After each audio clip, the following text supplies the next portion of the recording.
Hi friends, എല്ലാവർക്കും നമസ്കാരം. അപ്പോൾ ഇന്ന് എളുപ്പത്തിൽ ഉണ്ടാക്കാൻ പറ്റുന്ന നല്ലൊരു വെജ് ഫ്രൈഡ് റൈസാണ് കാണിക്കുന്നത്. ഇത് നല്ല ടേസ്റ്റാണ് കേട്ടോ. ഇതുപോലെ ഒന്ന് ഉണ്ടാക്കി നോക്കും. നല്ല സൂപ്പർ ടേസ്റ്റിൽ നമുക്ക് ഉണ്ടാക്കിയെടുക്കാൻ പറ്റും. വളരെ ഈസിയാണ്. അപ്പോൾ അതിന് വേണ്ടിയിട്ട് 1 കപ്പ് ബാസ്മതി അരിയാണ് എടുത്തിരിക്കുന്നത്. ഇത് ലോങ് ഗ്രെയിൻ ആയിട്ടുള്ള ഏത് അരി വെച്ചിട്ടും ഉണ്ടാക്കാം. പക്ഷേ ഏറ്റവും കൂടുതൽ ടേസ്റ്റ് ഉണ്ടായിരിക്കുക ബാസ്മതി അരി വെച്ചിട്ടാണ് കേട്ടോ. ഞാനിപ്പോൾ ഇന്ത്യ ഗേറ്റിൻ്റെ ബാസ്മതി റൈസാണ് എടുത്തിരിക്കുന്നത്. ഇത് 1 കപ്പാണ് എടുത്തത്. 250 ml 1 കപ്പിൽ 1 കപ്പാണ് എടുത്തിരിക്കുന്നത്. ഇതിനി നന്നായിട്ടൊന്ന് കഴുകി എടുത്തിട്ടുണ്ട്.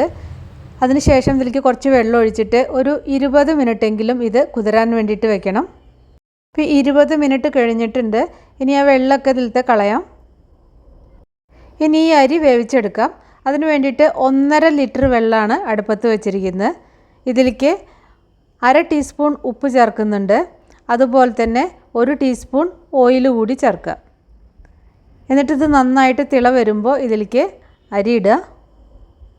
അരിയിട്ട് വെള്ളം തിളച്ചതിൻ്റെ ശേഷം ഫ്ലെയിം ഒന്ന് കുറച്ച് വെച്ചിട്ട് വേവിച്ചെടുക്കുക.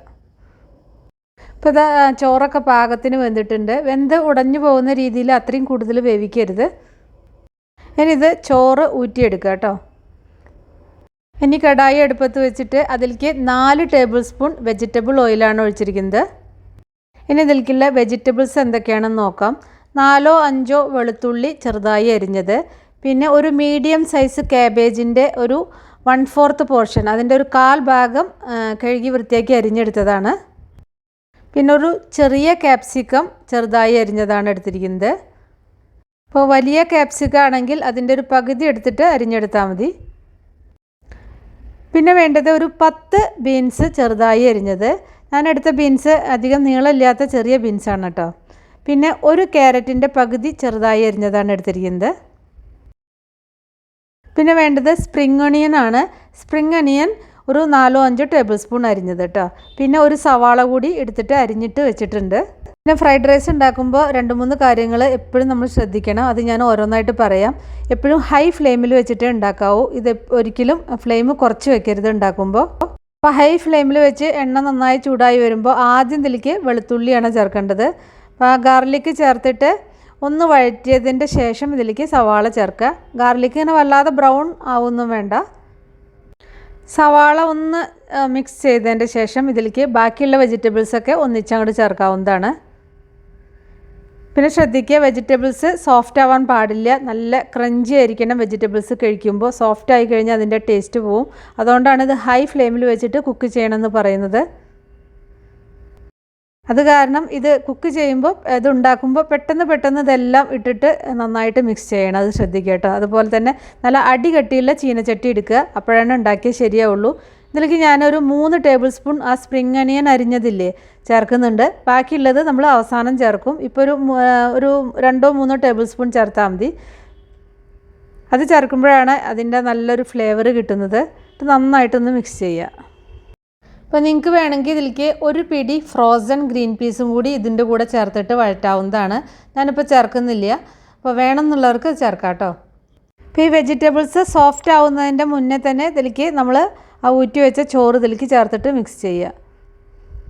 ചോറ് മിക്സ് ചെയ്യുന്നതിൻ്റെ മുന്നേ ഇതിലേക്ക് 1 ടീസ്പൂൺ കുരുമുളക് പൊടിയാണ് ചേർക്കുന്നത്. ഇനി ആവശ്യത്തിന് ഉപ്പും കൂടി ചേർക്കുക കേട്ടോ. ഇനി ഇതിൻ്റെ മെയിൻ ഇൻഗ്രീഡിയൻ്റ് ആണ് സോയാ സോസ്. സോയാ സോസ് ഞാൻ 1.5 ടേബിൾ സ്പൂണാണ് ചേർക്കുന്നത്. അത് ഡാർക്ക് സോയാ സോസാണ് ഇപ്പോൾ ഞാൻ ചേർത്തിരിക്കുന്നത് കേട്ടോ. നിങ്ങൾ ഉപയോഗിക്കുന്നത് ലൈറ്റ് സോയാ സോസ് ആണെങ്കിൽ അതൊരു 2 ടേബിൾ സ്പൂൺ വരെ ചേർക്കേണ്ടി വരും. സോയാ സോസ് ചേർക്കുമ്പോൾ ഒരിക്കലും വെജിറ്റബിൾസിലേക്ക് നേരിട്ട് ചേർക്കരുത്. ചോറിൻ്റെ മീതെ ഒഴിക്കാവൂ. പിന്നെ ഇതിലേക്ക് ചേർക്കുന്നത് വിനീഗറാണ്. 3 ടീസ്പൂൺ വിനീഗറാണ് ചേർക്കുന്നത്. ടേബിൾ സ്പൂൺ അല്ല, ടീസ്പൂൺ കേട്ടോ. 3 ടീസ്പൂൺ വിനീഗറാണ് ചേർക്കുന്നത്. ഇനി ഇതെല്ലാം കൂടി നന്നായിട്ട് മിക്സ് ചെയ്യുക. ഇത് മിക്സ് ചെയ്യുമ്പോൾ ശ്രദ്ധിക്കണം, ഈ അരി ഇങ്ങനെ ചോറ് ഉടഞ്ഞു പോകരുത്. അപ്പോൾ അതിന് വേണ്ടിയിട്ട് ഒരു ഫോർക്ക് വെച്ചിട്ട് വെജിറ്റബിൾസും ചോറും എല്ലാം കൂടിയിട്ട് നന്നായിട്ട് മിക്സ് ചെയ്യുക. അപ്പം നമ്മൾ ഉപയോഗിക്കുന്ന സോയാ സോസിനനുസരിച്ച് ഈ ഫ്രൈഡ് റൈസിൻ്റെ കളറ് വ്യത്യാസം ഉണ്ടായിരിക്കും കേട്ടോ. ലൈറ്റ് സോയാ സോസാണ് ഉപയോഗിക്കുന്നതെങ്കിൽ അത്ര ഒരു ലൈറ്റ് കളറായിരിക്കും. കുറച്ച് ഡാർക്ക് സോയാ സോസാണ് ഉപയോഗിക്കുന്നതെങ്കിൽ അതിനനുസരിച്ച് കുറച്ച് ഡാർക്ക് കളറായിരിക്കും.